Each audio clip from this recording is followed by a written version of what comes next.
Thank you so much for joining. Can you all hear me? I see we have a good number of participants here.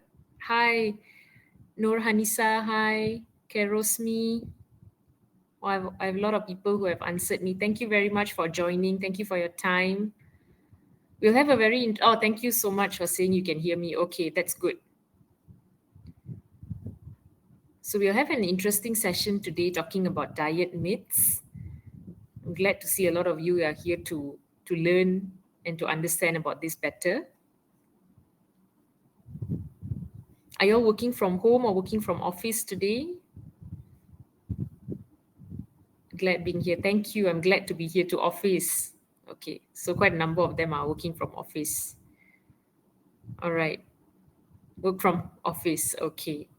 Yeah, most people are either back in office or working hybrid. So we'll just start in another minute. Just let a bit more people join. All right. Holiday. Some people are still on holiday. Yes, yesterday was a public holiday. Hope you all had a great restful day. Work from home also got. Okay, that's really good.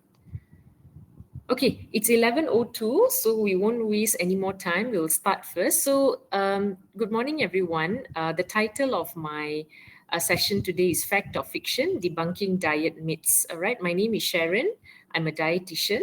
All right. I'll walk you through some of the information that you need to know about the session, basically how to ask questions and so on. All right. So we'll move on. All right, just some housekeeping announcements before we move into our session. So you can always ask your questions in the chat box on your right-hand side, okay, or share your thoughts in the chat box. There will also be polls throughout the session, okay? So I've got some questions for you all that you all can answer, so we keep things more engaging. You just type my name at Sharon before writing your questions so that you direct it to me. And if you want to remain anonymous, make sure you tick send private message, okay, which you can see at the top of your box as well. Handouts will also be available for you to download, okay, on the right-hand side of the screen. This will be at the end of the session, not to worry. And there will also be a PDF document at the end, all right? So just a few things to take note in terms of how to ask questions and where you should type. Okay, moving on. Okay, so this is about me. I'm a registered dietitian with over 4.5 years of experience. I've been practicing in private hospitals. Previously, I was in a multidisciplinary private hospital, and then now I've moved on to a specialized private hospital. I also conduct my own health talks for corporate companies, and I also do cooking demonstrations for a few companies, for NGOs, all right? I've also contributed health articles for local newspapers and local magazines. I've also reviewed a renal cookbook. So these are some of my areas of interest. I mainly see patients, for weight loss, diabetes, hypertension, high cholesterol levels, to name a few. All right. So I'm glad to be here today to share some knowledge with you. So without further ado, let's dive straight in. Okay, so what are we talking about today? We're going to look at what are diet myths, first of all. Okay, what are some examples of common diet myths, okay, out there? What are some of the issues when, we get entangled in diet myths, and how do you identify one? Because you don't want to keep being entangled in diet myths. So how do you identify them, and how to embrace healthy eating at the end? So always go back to basics, which is healthy eating. So this is what we're going to be talking about today. All right. So there are many diet myths out there. Every year, every few months, there will be something new. Okay. So what is a diet myth? Okay, or what are diet myths? So myth is basically any advice that becomes popular without facts to back it up, okay, or without enough facts to back it up. All right. So that's how myths normally come about. So look at the picture that I've actually put in. So this is an example of a myth. So you shouldn't eat carbs after 6 p.m., right? However, if you look at the picture, which is very correctly depicted, if you eat this particular food at 5:59 p.m., you will consume 57 grams of carbs. If you consume it at 6:01 p.m., it's still 57 grams of carbs, okay? So you can see that regardless of what time you eat, the amount of calories you consume, the amount of carbs you consume is the same.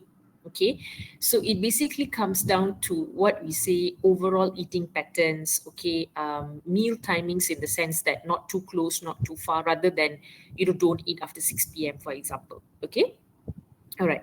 Now, I've actually compiled a few myths for you. The first one is myth one: potatoes are bad for me. So I've heard this a lot, especially from when I see my patients. Even they tell me, I don't eat potatoes. Okay, I avoid potatoes. Right.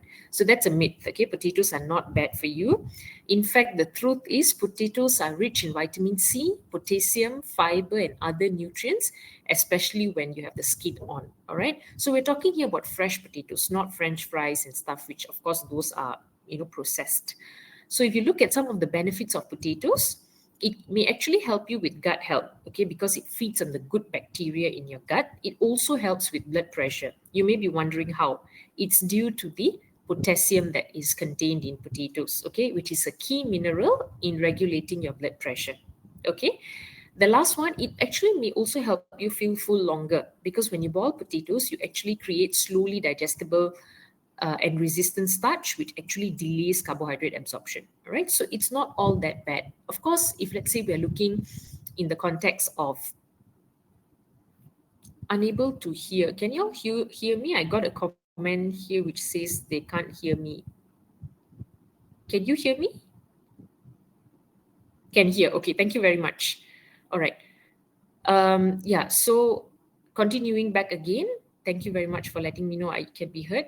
So there are actually a lot of benefits of consuming potatoes. So basically, it comes back to moderation. So sometimes patients say that I have a full meal. On top of that, after that, there's also potatoes. Yes, of course, that you are over consuming. So that actually comes back to portion control. Okay, so this is actually what potatoes, they are not bad for you. It's basically how you pair your food and how much do you consume. Okay, now I'll move on to the second myth. Okay, this is probably something very common. I get this a lot from my patients as well. Eggs increase cholesterol level. I don't eat the egg yolk. That's what they always tell me. Okay, all right, now to debunk this, unscrambling the truth about eggs and cholesterol. This was a very catchy headline, actually. So, recent research has confirmed that eating eggs as part of your healthy diet does not increase risk of heart problems in most people. Of course, a decade ago, 2 decades ago, we always heard that egg yolks causes cholesterol levels to increase. So you look at the Simpson cartoon here, even this was talked about by them back then, that egg sandwich could have killed you by cholesterol, all right? However, so this information that you see here, unscrambling the truth, is actually from the International Egg Commission, all right? They've actually done extensive research over the years, and the recommendations comes up that healthy individuals can include up to one whole egg, meaning with the yolk. And for elderly, those 60 and above, you can include up to 2 eggs with the yolk a day without any worry. Okay. Of course, there are some key things that you can do to make it even healthier, all right, which I'm going to share with you right now.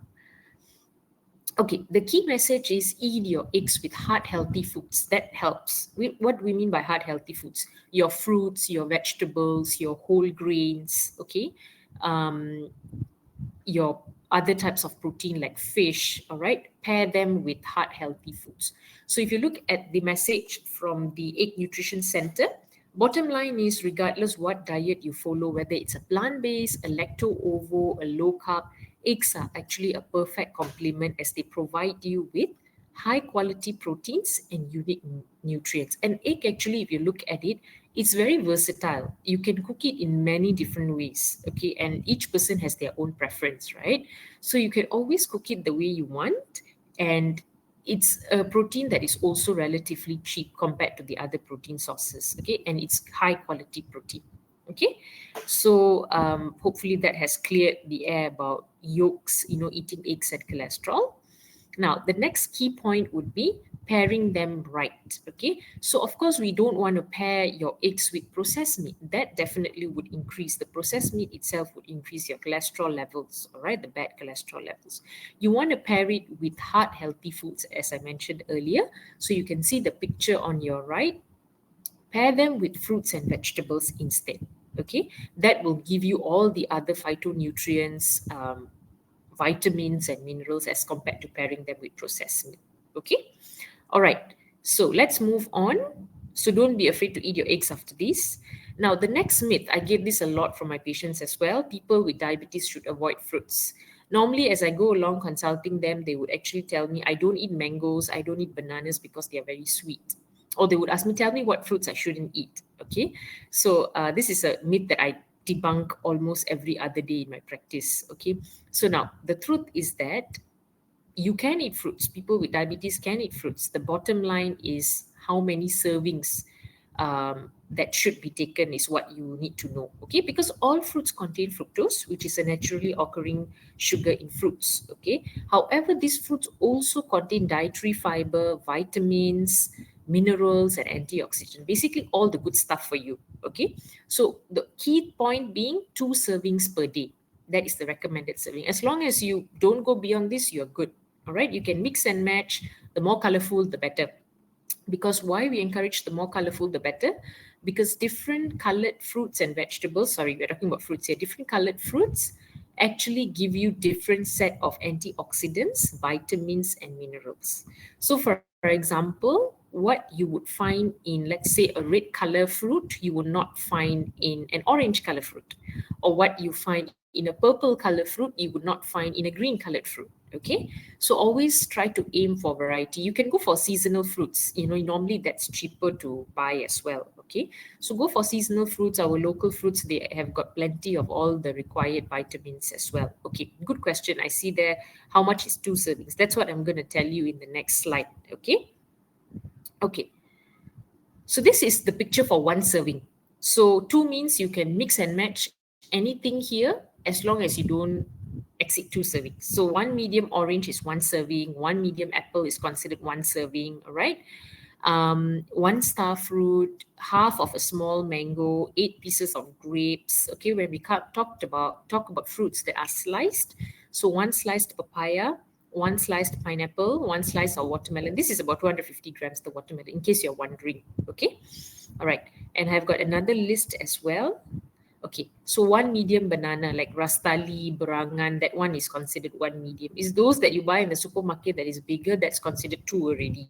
Okay, 1 medium pear, 1 medium star fruit, 1 slice of honeydew. Okay, 2 seeds of durian, and 2 dates, 2 pieces of dates. So these are all one. You can always mix and match them and get 2 a day. Okay, all right. Now, moving on to the next part.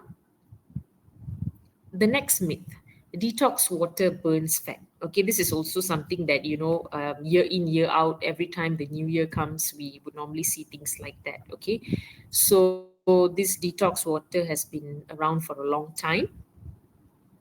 Okay, so moving on. Okay, the truth is that to burn fat, there's only one method, okay, which is meal replacement, which is balanced diet, okay, with calorie deficit and exercise, meaning physical activity. All right. So a balanced diet, of course, we have to look. Normally what we would do when we see patients who want to reduce weight is to do a nutrition assessment, see what their current diet is, how I can actually help them to achieve a calorie deficit from the existing diet. And of course, you need to pair that always with physical activity. It's a very important component. All right. So that is normally the way that you do it. Just detox water alone without paying attention to what you eat and how much activity you do will not really help you in that way. Okay. And actually, detox happens within you. You don't have to consume something in order for detox to happen. Okay, so we are blessed with all these organs, which actually helps us to detox our system. Lungs, your liver, which detox all the toxins that's not required by your body. Your kidneys, okay, which filters all the waste products and transports it out.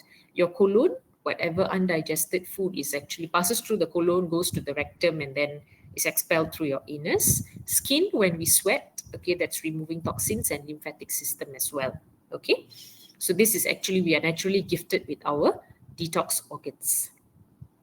Now, moving on to the next myth. All right, so only fresh vegetables are healthy. Okay, so before we go there, maybe we'll do some poll questions to keep you all, alert, and also to make it a bit more interesting. What we can do is that, okay, so let's go to the question. Let's have the question about, 1 second. This is, okay, maybe we can have the question about the crash diets, Michelle. Just a second. Okay, this is a poll question for you. Crash diets help you lose weight and keep them off. So whether you think it's a myth or a fact. Okay, that was very quick. Okay. So I can see most of you think it's a myth, which is a good thing. It's great that you all have this concept. Okay. So 87% of you think it's a myth, 85, definitely more than fact. Yeah. So basically, the reason I put the question here is related a bit to the detox. So things like detox water or crash diets will not allow you to keep the weight off. It may help you lose weight in the beginning, but it may not keep them off. Okay. All right. The other one is that let me see which one. Question 5, Michelle. Can we have that poll as well? We'll do 2 polls for now before I move on. Yeah. Okay. So I just explained about this. What do you all think? Yes. Thank you very much. Okay. So yes, you don't have to avoid fruits. You just got to know. Oh, that's a myth. Okay. Yes, it's a myth.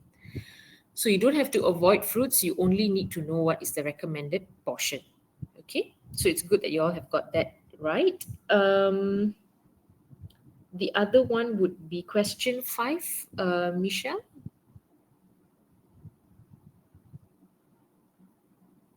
Oh, sorry. Question 3. My apologies. We'll do one more, yeah? Okay.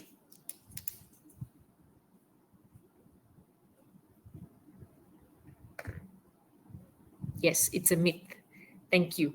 All right. So these are just basically to reinforce back the myths that I've spoken about, so that it's clear for you all that you don't have to avoid egg yolks. People who have diabetes, you can always consume your fruits without worry. Okay. So we have done that. I've got 2 more polls for you, which will be coming up soon. Thank you so much for participating. All right. Okay. So myth number 5, we have about fresh vegetables being healthy. Not only fresh vegetables. Okay, thank you so much for answering the polls. I'll move on here. Okay. Okay. So in terms of frozen and fresh vegetables, frozen vegetables contains actually similar and sometimes more nutrients compared to their fresh counterparts. And fresh fruits and vegetables, it's not to say that fresh fruits and vegetables are not healthy. Of course, they are healthy.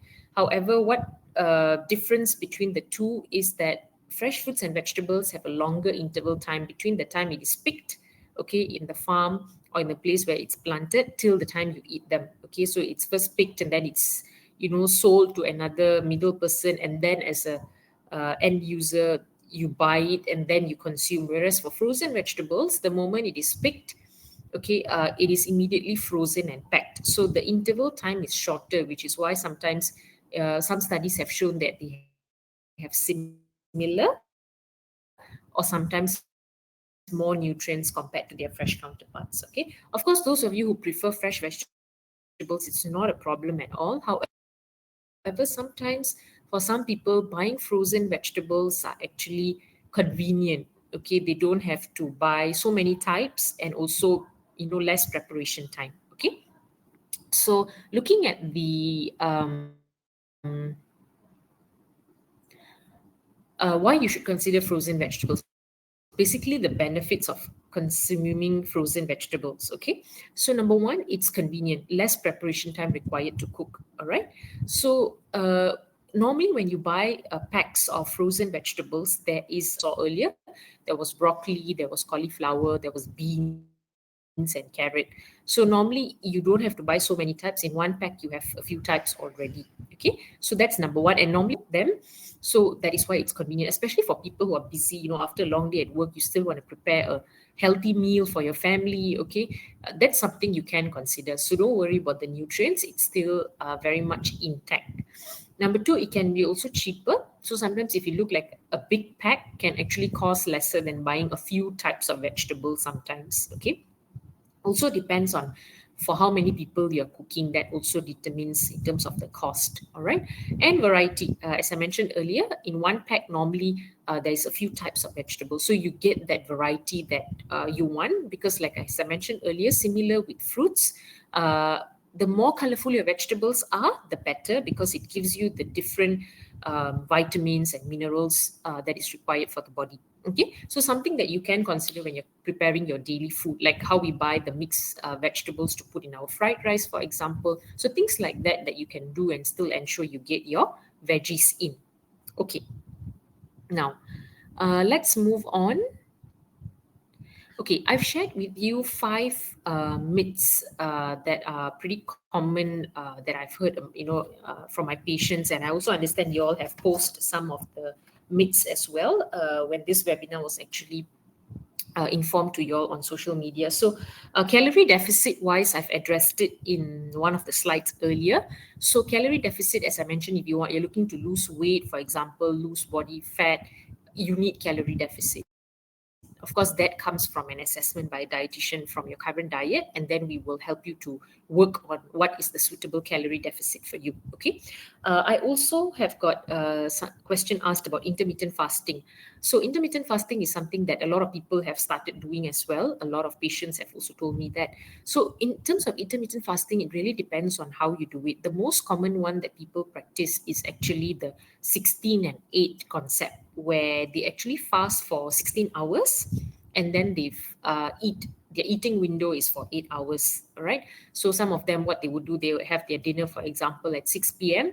And then the next day they would have their first meal about 10 a.m. So 16 hours fasting, and then they eat. So it's an 8-hour eating window. However, what is important to remember is that when you eat during that 8-hour eating window, it still has to go back to healthy eating pattern. It doesn't necessarily mean that because you're fasted for 16 hours, that 8 hours can be, anything that you would like to eat. Meaning that if you're eating calorie dense food during that 8 hours, it does not it's not going to bring you that benefit of calorie deficit, for example, because if the amount of calories you eat is the same as you eating 3 meals, then it defeats the purpose. All right. So 8 hour eating window is fine, provided that your meal composition portions are still under control.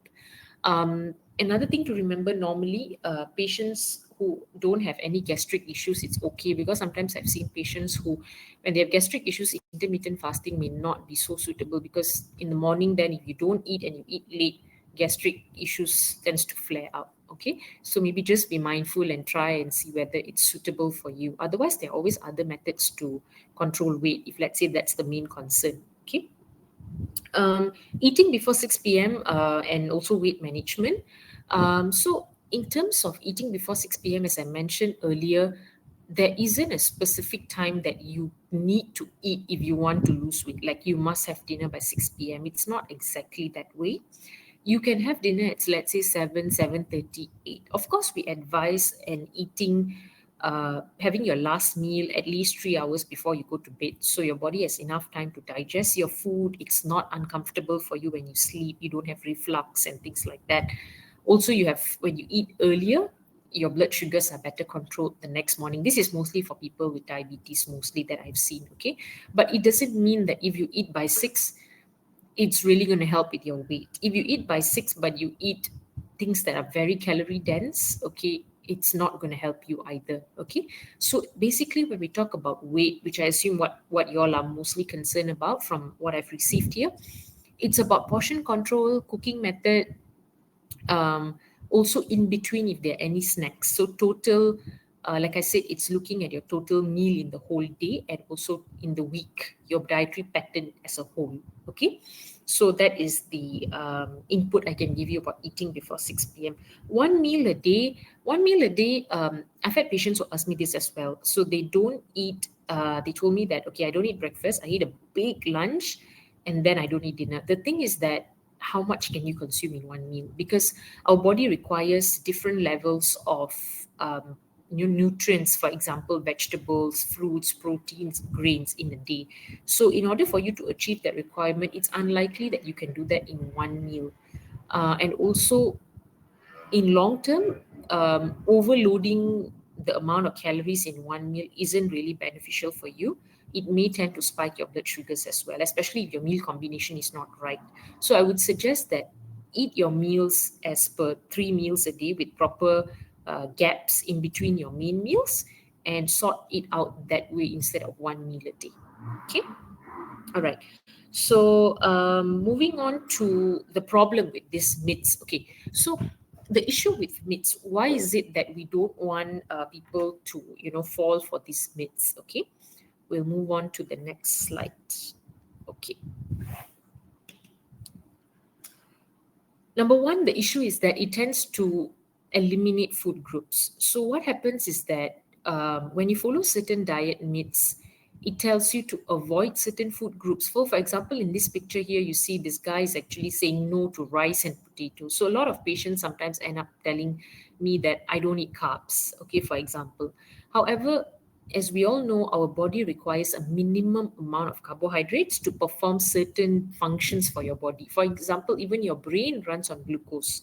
And where do you get glucose from? It's from your carbohydrate sources. So you do need a certain amount for bodily functions. And in insufficient or no intake, as you can see, it leads to lethargy, fatigue, okay, unable to carry out daily activities, and most of the time not sustainable long term. Okay, so I've seen patients who tell me that yeah, they do this low carb diet and they don't take carbohydrates. However, the common thing always, it seems to be this fatigue and lethargy. Okay, and most of the time it's not sustainable long term. It may be doable for a few months. Okay, so carbohydrates are required in our daily diet. It's the main source of energy for our body. And when you consume enough, it actually spares protein for other uses.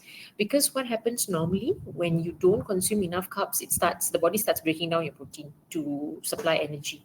And what happens is that your proteins can't be used for what it's supposed to be used. For example, to maintain muscle mass, okay? For example, to help with support your immune system. So consume adequate amount of carbs, what is required, so that proteins can do their job in the body. All right. So don't be afraid of carbs. Moderation is the way to go. All right. Now, the second problem. It okay. Michelle, can we have the question number 1? Okay, there's a poll here before we move on that I would like you all to answer. Question number 1, please. Okay.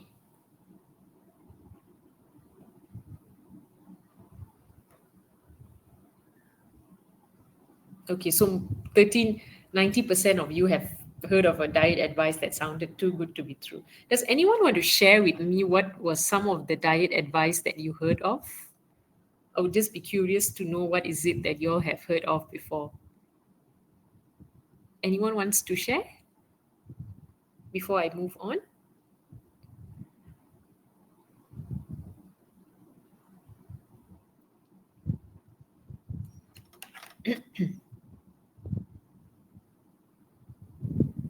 Diet pill that absorb fat. Okay, quarter half. Swapping meals with protein shake, cut sugar. MLM promoting their overpriced supplements. Okay. Take protein drink, then no need to exercise. Okay. 30 days instant results. Okay. Cut rice, cut sugar. Yeah, okay. These are very common. Some a bit more extreme than the others. Okay. Um, K-pop idol meal plans. Okay, yes. All right. So there are many types of extreme diets. Egg diet, yes. Lost 10 kg in 5 days. Okay. So there are many types of advice that you would receive that like even you all feel it's too good to be true. Okay. So apple cider, yes, all those things. Makan suku-suku separuh, okay. Yang tu betul lah, okay. Makan suku-suku separuh is correct, okay. All right, thank you so much for sharing with me what are some of the diets that you all have heard that sounded too good to be true to you. Okay, so that is the other problem with this kind of diets. Okay, this kind of diet myths where it's too good to be true, and then the other thing is that it promises instant results but unfavorable rebounds. Okay, so like if you can see some of the pictures that I've put in this slide, 7-day crash diet for quick weight loss, 2 cups a day for 1 week, and you will need smaller clothes. Okay. belly fat burner drink. Okay, all these kind of things that, yes, it might work for you for a few weeks, okay, maybe a month, but what about long term? Okay, all right. So, crash diet and quick fixes, the issue is that it doesn't last. All right. And initial results are promising, but rebounds can be negative. I've seen many patients who have gone through this as well. Okay. So, initially, they actually have great weight loss, and all that. But after a while, that rebound happens. And when you ask them what happened, most of the time it's not sustainable. Okay. Most of the time it's not sustainable. So, sustainability of whatever plan you do is very important. I always tell that to my clients and patients that whatever you choose to do, make sure it's something you can do long term. It becomes a lifestyle. If it's not something you can do, then you need to think, why is it that you can't do? How can you make it doable? All right. So besides not being sustainable, too restrictive, too expensive. Okay, so in which both of these, too restrictive and too expensive, goes back to not being sustainable. Okay, if it's so costly, it's going out of your budget. How are you going to sustain it? Or if it's too restrictive, like I said, you can do it for 2 months, 3 months, but after that, it may not be able to be done for long term. Okay, and also when what happens is that it compromises sufficient nutrients in the body, which can lead to deficiencies or excessive intake. So whenever a certain diet myth is shared among people, right? It can tend to skew to one side, like, eliminate certain food group or take more of certain food group. Okay, but what happens long term is that when you take more of a certain food group, it might lead to excessive intake, which may have some negative consequences, and that might cause you to be deficient in some other nutrients. Okay, so you can see that it's not very balanced in that case. All right. So that is the issue with some of the diet meats. It's very skewed to one direction. Okay. All right. Now moving on. Let me see. Do I have another poll question? Okay, not yet. Okay, the next problem is that it's mostly not evidence based. Okay, so some of the diets out there is not evidence based, because whenever we prescribe certain types of advice to patient, or certain types of diets to patient, or concepts that we share with clients or patients, they have gone through rigorous research. Okay, most of these diet meats don't have not undergone rigorous research. Okay, and most of this diet meats, right, when you look at the way it's promoted, okay, it's mostly based on testimonials, which when we learn the hierarchy of evidence, okay, when we grade scientific papers, when we look at scientific research, there's a hierarchy of evidence, which one you should prescribe or which one you should share to patients. Testimonials are the lowest evidence, because it is there are too many factors that are not in control. So for example, if somebody has done something, practiced a certain diet or taken a certain product, that person may also have done other changes which may not have been recorded during that period of time when they started doing something. So that variable is not controlled. All right. So it's difficult for us to tell whether it was really that product or it was not. Whereas when people do proper scientific research, everything is very controlled. Okay. So the issue is that mostly testimonials which are low grade of evidence, validity of information, and long-term effects of certain methods. So sometimes that particular diet has not been tested long enough to know what are the possible long-term effects of that method, or what is the long-term effect of consuming that particular product, for example. Okay, and it may also pose serious health issues if continued for a prolonged period. So if, let's say, that diet has not been tested out, okay, and you might not know, if I do this for long term, what could be the possible health issues, because maybe people have only done it for short periods, right? So that could be another problem. When it's not evidence based, it comes with all these sort of issues along with it. All right. Okay, that's a very nice infographic that I actually found online. All right, so out of 10, all right, there's one dietitian trying to give you the right advice. Okay, 90% of social media influencers are dishing out false nutrition and weight loss advice. It's so widely accessible these days. Okay, everybody tends to give out a nutrition advice. However, always go and look for the expert in this field, which are the dietitians. Okay, we are more than happy to help you out. Okay, next slide. Okay, so on diet related matters, consult the dietitian. All right, so this is another one that we always see. When you have plumbing issues, you look for a plumber. When you need a haircut, you go to a hairdresser. You need a new house, you go to a real estate agent. But when it comes to diet health, the patient has gone through so many people, so many parties, so many mediums before coming to the dietitians, right? So look out for a dietitian nearby wherever you are and try to reach out to one and discuss what are your issues, okay? We will be more than happy to help you out and guide you through the right path, okay? All right. Now, moving on, we have talked about what are the issues that diet myths bring along. Not evidence-based, okay, sounds too good to be true, and it promises quick results, but the rebounds can be negative, okay, things like that tends to eliminate food groups. Now, let's look at how to identify these diet myths. So the next time you see something like that, you are more aware about it, okay? Now, the first one, when you look and read something that promises quick fixes, for example, like one of the participants actually shared, lose 10 kgs in 5 days. Sounds very promising, too good to be true. Okay, so quick fixes, or let's say drink this particular drink and you will be able to lose 10 kgs of fat within a week, for example.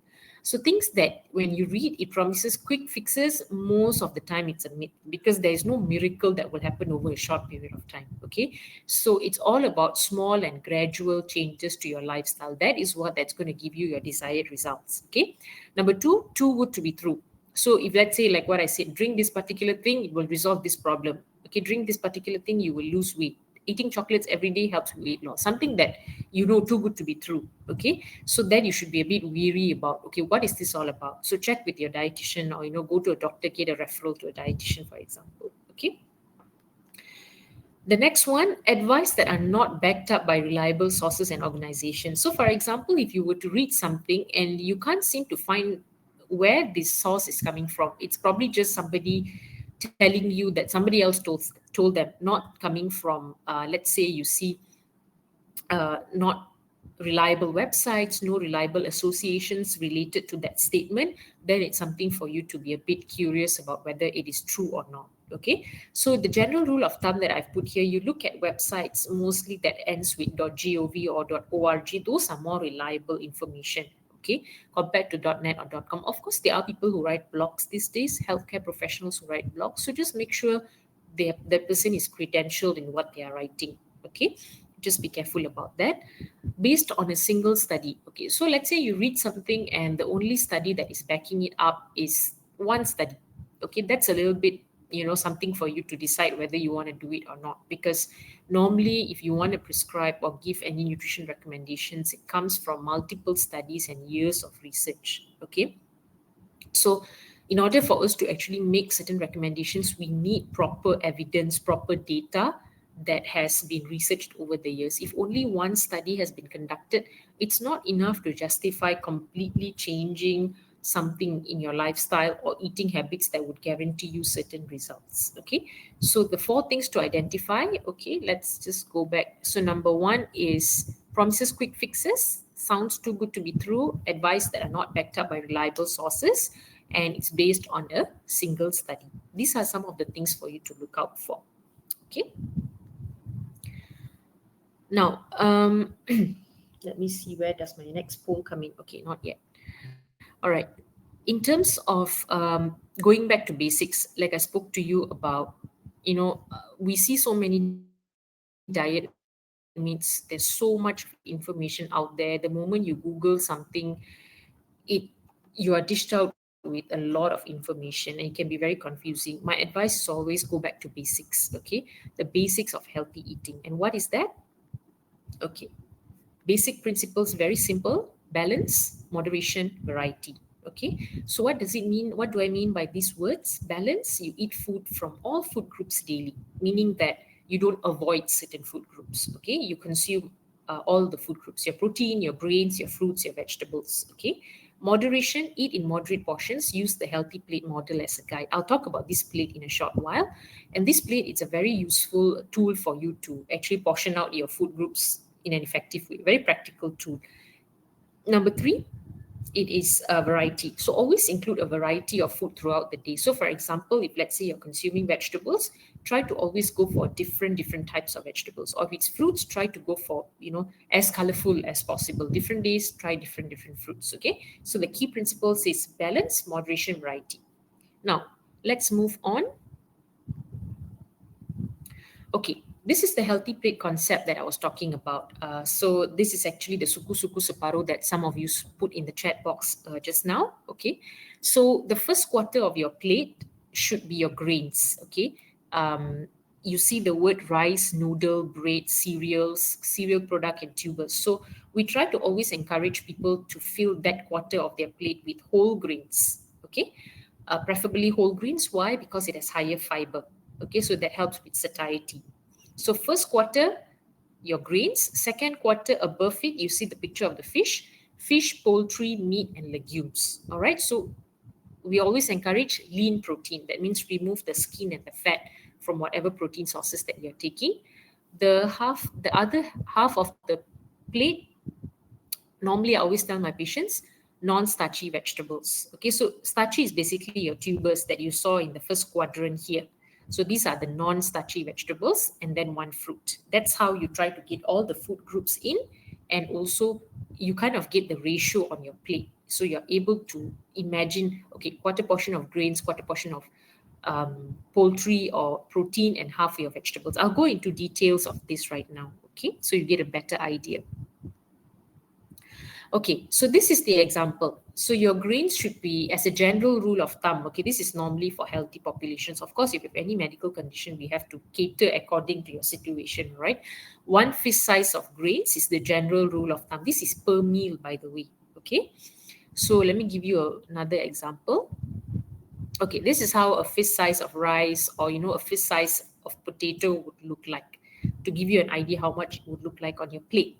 Now, let's move on to the proteins. Okay, one more message about the grains, your whole grains. So always try to consume half of your grains from whole grains. When we say half, meaning that maybe out of 3 main meals a day, 2 meals you try to take whole grains. 1 meal, okay, maybe you don't want to take a whole grain, it's fine. So what are the things you can include when we talk about whole grains? Brown rice, wholemeal bread, oatmeal, oat muffin, oats idli, overnight oats. Actually, oats is very versatile. You can put it in a lot of your food. Okay, I've seen my patients go very creative with oats. Okay, even wholemeal bread, when you're doing sandwiches, for example, try to incorporate wholemeal bread. Brown rice, if you're not used to the taste, sometimes what I tell my patients, when you're making, let's say, one pot of rice, do half brown rice, half white rice. Of course, you got to adjust the water to rice ratio so you get a good texture of rice. Okay, so that you got to experiment a little bit, but try to always go for whole grains. Reason being, higher fiber, that helps with your satiety. So maybe, for example, if it's white rice, you need to consume 1.5 medium bowls, but brown rice, you only need 1 bowl. Okay, and of course, it definitely helps with your post-meal blood sugar levels as well, because fiber actually slows down the release of glucose in the blood. Okay. Now we move on to the poultry. So as you can see, the recommendation is about a palm size. So let me give you an example of that. So that's how it should look like, all right? So you can see the salmon and also the chicken breast over there. So that's normally like the standard size, like 1 drumstick, okay, 1 chicken thigh, for example, okay? And we always encourage lean protein sources. So as you can see, the suggestion would be to remove the skin and fat. So for example, if it's chicken, try to go for chicken breasts or chicken fillets, okay? And when it comes to meat, try to opt for meat with less marbling, okay? Because the marbling means more fat actually. Okay. Now, moving on to the next part would be vegetables. Okay, so vegetables, we always encourage 2 handfuls. So this is per meal. So for example, if let's say for lunch, you should have 2 handfuls. For dinner, you should have 2 handfuls. Okay, that's the general rule of thumb. Okay, of course, if you do sandwiches in the morning, you can always put vegetables there as well. Okay, because so like the NHMS, which is the National Health and Morbidity Survey in 2019, there is a new one in 2023 as well.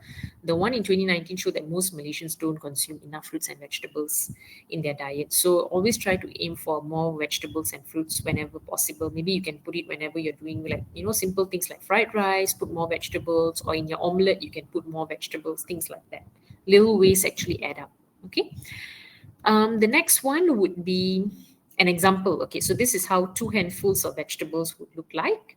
Okay, so this is to give you an idea. Okay, And then when it comes to fruits, okay, so fruits is 2 servings. This is similar to what I mentioned earlier, okay? The pictures that I showed you how to mix and match, as long as you get 2 servings of fruits per day, okay? So the more colorful, the better, all right? Um, okay, so all right. So my take-home message for you all is when it comes to diet myths, be careful about the dietary advice that you receive. Okay. If you're not sure about what the diet is all about, you're not sure whether it's something suitable for you, always consult the dietitian. All right. And again, if something is too good to be true, it probably is. Okay. And just remember that when you see something that is, it promises you results that doesn't seem logical, no single food can solve all your health problems. Okay. It always goes back to our dietary patterns. That is what matters, how you eat overall. Of course, once in a while you treat yourself to a dessert. That's fine, because we look at your overall dietary pattern. Okay. Okay. And always go back to the basics when you're unsure. Okay. Balance, moderation, variety. And remember the healthy plate method. It's very practical and simple to remember. Okay. Whenever you go out and eat, if it's your mixed rice that you're eating, or if it's any other type of food, if you can remember that concept, you can kind of get an idea about how much you should be consuming in each particular food group. Okay. Michelle, can I have the last question, which is question number 4, please? The poll. Okay.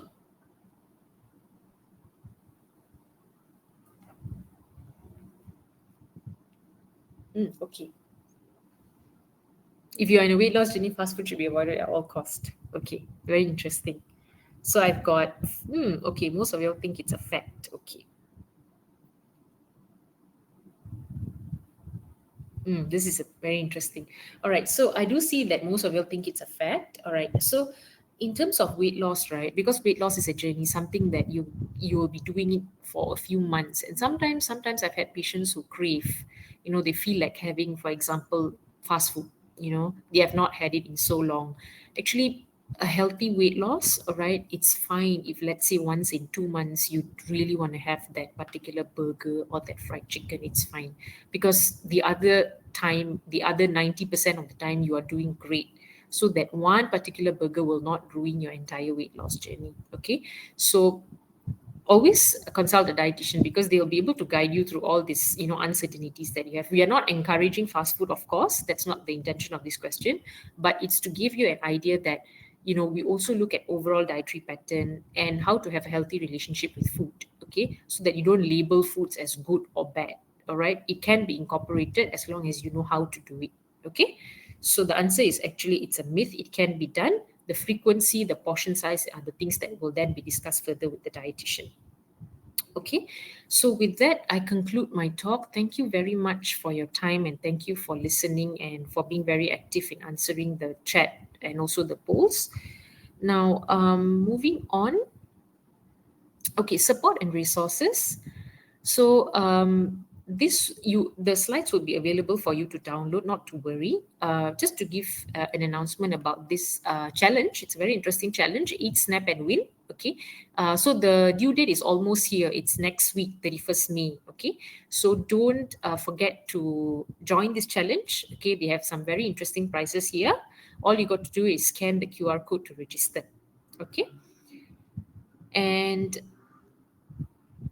if you have any further doubts, further questions, you want something more personalized to you and your lifestyle, don't hesitate to reach out to the Naluri dietitians for a one-to-one support. Okay. You can always scan this QR code to book a session so that you are able to get more personalized advice for yourself. Okay. Okay. And this is the Naluri app and web.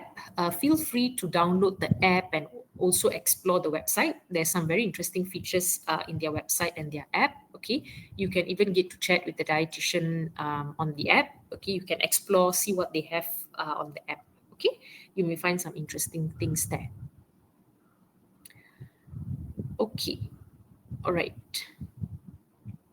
So okay, so there is actually a feedback link here. So please do give feedback, and also you can see on your screen it appears. what do you all think about the session, any suggestions for improvement or anything like that.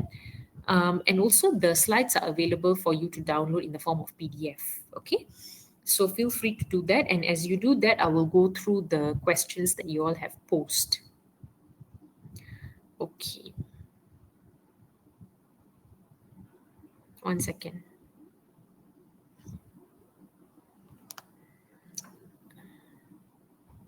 I will start from the bottom. Okay. Okay, the first question was how many eggs can be taken in a week? Okay, so this was in the slide. If let's say 1 to 2 eggs is fine. So that means 1 egg a day would be 7 eggs a week. If you're taking those who are elderly, you take more, it will be 2 eggs means you can take 14 eggs a week, right? It's not a problem. So 7 to 14 eggs a week, depending whether you take 1 to 2 eggs a day, all right? So I've answered that.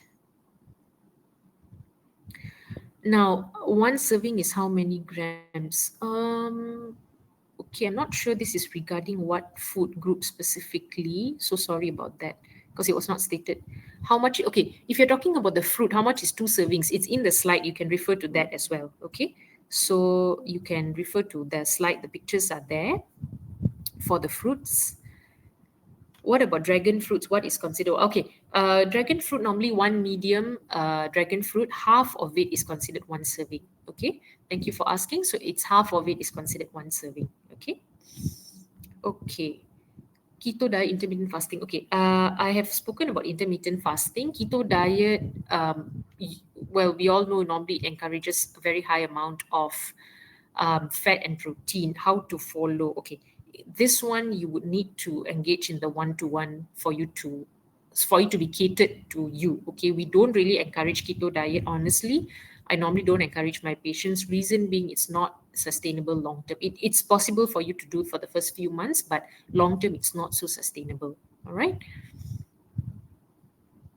Okay, does eating fruits enough to replace main meals such as lunch or dinner if you're targeting weight loss? Okay, for this question, the answer is no. Eating only fruits to replace your main meals is not sufficient. It's not advisable. Number one, you are not getting enough nutrients because your fruits will only provide you fiber, vitamins, and minerals. But you also need a certain amount of calories in order for your metabolism to work. If your metabolism is poor, weight loss is going to be a problem. So you need to eat a balanced diet for all the other functions in the body. At the same time, within the calories that is recommended for you in order to lose weight. Okay, so we don't encourage only eating fruits to target weight loss. Okay. For fiber, which is better, fruits or veggies? Both have got fiber. Okay, so one is not superior than the other. In fact, fruits and veggies provide us with a different set of vitamins and minerals. Okay, so suggestion is always to consume both. Okay, what is cholesterol content from egg yolk? Okay, the cholesterol content in egg yolk. Okay, yes, egg yolks do contain cholesterol. However, the amount is very minimal, that it's not something that you need to worry about. So it's very, very minimal amount of cholesterol in egg yolks. Okay, let's move on. Dried herbs, I've heard about. Dried vegetables, I've not really heard people consuming this. Dried herbs you can use, no problem. Okay. Dried vegetables, I'm afraid the nutrients may be lost. There could be some nutrient losses. However, I can get back to you about this in terms of dried vegetables. So I will get back to this person about dried vegetables. Dried herbs are not a problem, but dried herbs does not substitute dried vegetables. Okay. What is the best way to cook veggies? Okay. All right. The best way to cook veggies, this is really very subjective. You can do stir fries, of course. Stir fries are one of the most common Asian cooking methods. Okay. You can steam your veggies. Boiling is not really advisable because what happens during boiling is that high heat tends to cause some nutrients to be leached out. Okay, so try to do stir fries. You can do steamed. You can do some nice veggie soups. Okay, try to avoid deep frying your veggies, of course. Okay, because that will be adding up excessive calories. Okay, so you can do soups, you can do steamed, you can do stir fries. All right. Some said eat raw veggie, got live bacteria, not good to consume, meat or fat. Okay, eat raw veggies like salad, got live bacteria. Okay, there's nothing wrong with eating salads. Just make sure that you actually wash them thoroughly before consuming them. Okay. So yeah, there's no problem eating raw vegetables. As long as you wash them thoroughly, it's fine to eat salads. Okay. Is wheatgrass effective for detox? Okay. I think we spoke about this earlier about detox, all right? There's no specific food that actually helps with detox. Rather, it's you have got organs in you, like your kidneys, your liver, your lungs, and skin to help with detox. All right. There isn't a specific food that is meant for detoxing. All right.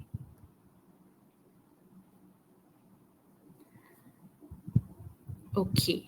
The next one would be uh okay, somebody has asked about intermittent fasting, about the more extreme one, like one meal a day or 2 days of fasting, as it's as not only is it for slimming, but I've also heard it's good for cell regeneration, reduce inflammation, increase growth hormone. Okay, yes, of course, fasting, there are benefits, like during fasting month, we know our Muslim friends normally fast for long hours and then they break their fast. Yes, there are benefits to fasting. However, I wouldn't recommend more than a day of fasting. 2 days of fasting is a bit extreme, and normally fasting with at least fluid intake, not totally no fluids, at least consume water. If you're interested in doing 1 day fasting, I would encourage fluids, but try not to go too long. The 16-8 is just nice. Even these effects that you're talking about, cell regeneration, reduce inflammation, will happen even with 16 hours of fasting. Okay, 2 days I will not really encourage. Okay.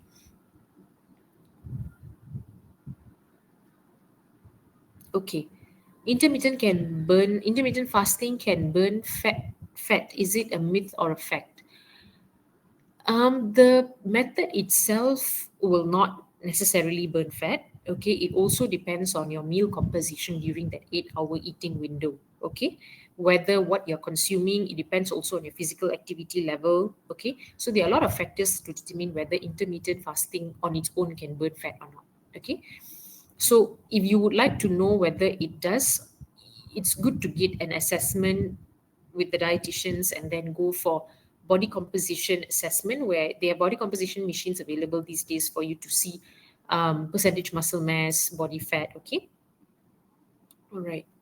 Um, just a second.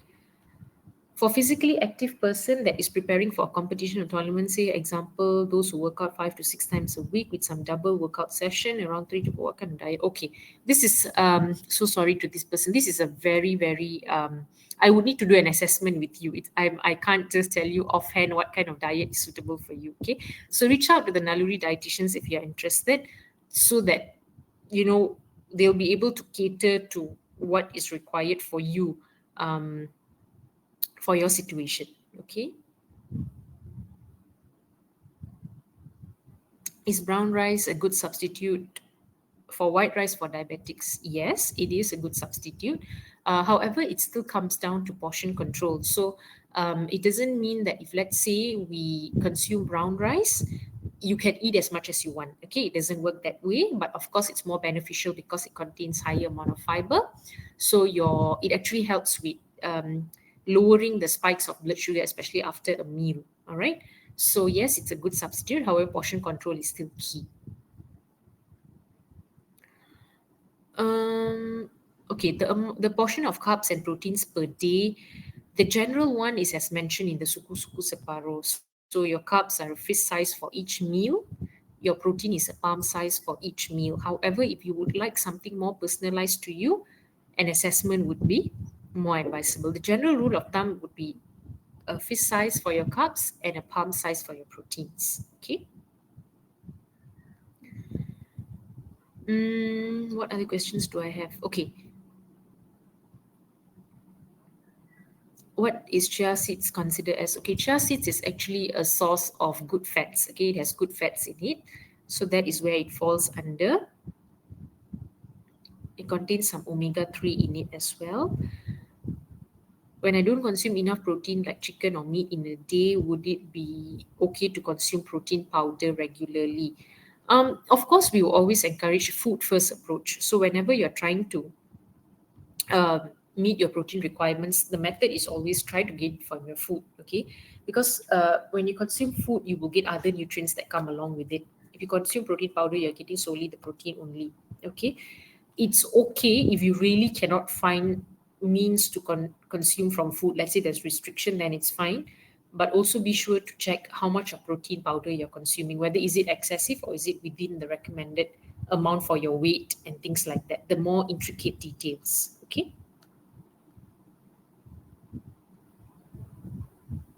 Oh, this is a very good question. How often can we eat ice cream? Is once a week fine? Yes, once a week is perfectly fine. Okay, if it's just one cone, okay, or one little ice cream cup, it's perfectly fine. Okay, so do treat yourself. Once a week is okay.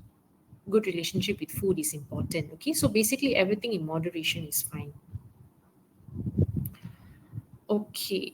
What are your suggestions for a balanced diet for people who don't cook at home? Okay, if you don't cook at home, yes, you may want to look at how to consume a balanced diet even if you're outside. So using that principle that I mentioned, quarter, quarter, half, that is will be able to help you to control your portion size. The second thing would be to look at the cooking method. So if let's say you were to go and have a rice set, and if you're able to choose the dishes, so try to look at the cooking method. Avoid deep fried items very often. Avoid very oily food. If let's say you see it's cooked with a lot of visibly, some a dish is visibly oily, try to avoid a lot of the gravy. Okay. Um, Reason being sometimes food that is cooked outside is heavily seasoned. A lot of seasoning actually contributes to high sodium intake. So look at the cooking method, look at the portion size. Now that you have learned the quarter, quarter, half, that would benefit you. Go for more soup-based items, steamed items, okay, or something that is baked or grilled. So these are the low-fat cooking methods that you can look at. And also, if let's say you're eating out and you most of the time when we eat out, sometimes the issue with what we face is that not enough vegetables, so your fiber is compromised.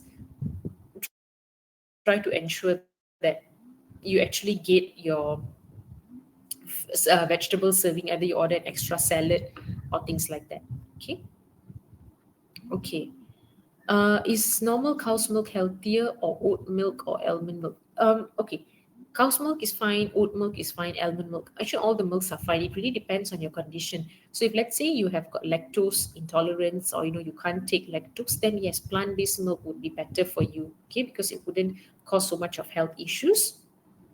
And in terms of whether one is healthier than the other, it's not really, but just make sure your oat milk or almond milk is actually fortified with calcium. Okay, that's important. Make sure it's fortified with calcium. Okay, we'll take the last few questions before we wrap up. Okay. What do you think about consuming kefir? Yes, kefir actually helps with providing good bacteria for your gut. Okay, so kefir, kombucha, or yogurt, these are items that actually helps with probiotics, which normally feeds the good bacteria in your gut. You can consume kefir; that's not a problem. Okay. Okay, I will take the last three questions. Last two or three questions. Okay, sugar is bad, myth or fact? Okay, sugar is not bad. As I mentioned, there isn't a particular food that is good or bad. It's how you incorporate it in your diet. Okay, so it's how you incorporate in diet. Let's say you're able to consume sugary stuff in moderation. Like just now, somebody asked me about ice cream once a week. That's fine, once a week. Or if let's say you have two or three small pieces of chocolate, that little pieces that we normally when you buy a bar, you have a few pieces. Let's say in a week you consume three times. That's fine. So it comes down to how you incorporate sugar. Okay. Okay. What's your opinion on consuming probiotics? Do they help with digestion? Well, it definitely helps with good gut health, and good gut health is associated with many things. So it can be it helps with digestion. It helps with even good gut health helps with good immune function as well. Okay, so yes, there are benefits to consuming probiotics. Some natural food sources would be, as I mentioned earlier, yogurt, kombucha, kefir, even tempeh. Okay, it's a protein source, even that because it's fermented, so you have got good bacteria there. I will take the last question. Um,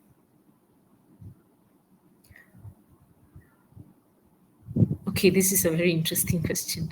What is the difference between a dietitian and a nutritionist? So, a dietitian normally treats conditions, medical conditions. So, when somebody has got a medical condition, like if you have diabetes or if you have hypertension or let's say high blood cholesterol levels, it's a medical condition. You need a dietitian because we look at medical nutrition therapy. Nutritionists mainly manage healthy population. Okay, I'll take the last one here. This person says they are on 16 hours intermittent fasting, only taking moderate lunch and dinner, no snacking in between, only drinking plain water, and exercise 3 to 4 times a week. Yet this person says he cannot lose weight. Okay, in this case, probably if you haven't seen a dietitian, I would suggest seeing a dietitian because it'll be good for the dietitian to do an assessment on what does your lunch and dinner consist of. That means the food itself. What are you consuming? Okay, I understand you put moderate, but sometimes we do look at other details as well. All right, so I suggest you see a dietitian to get an idea what does your lunch and dinner consist of. Okay, it's good that you're consuming very plain water, not no sugary beverages, and you are exercising quite regularly. See a dietitian, get advice on what could be some of the other things that you can do better or you can add on in addition to what you're doing. Okay, yeah, this kind of thing happens sometimes after a while your weight plateaus as well, so you will reduce and then it will come to a point where it's plateau. So at that time it's always good to seek professional advice. So to this person who asked this question, I would suggest you seeing a dietitian so that a more detailed consult can be done. All right, thank you so much everyone. That was the Q&A that I've done. I hope you have enjoyed the session. And yes, if you have any feedback, do let me know and have a pleasant day ahead to all of you. Thank you so much for your time. Bye. Have a good day.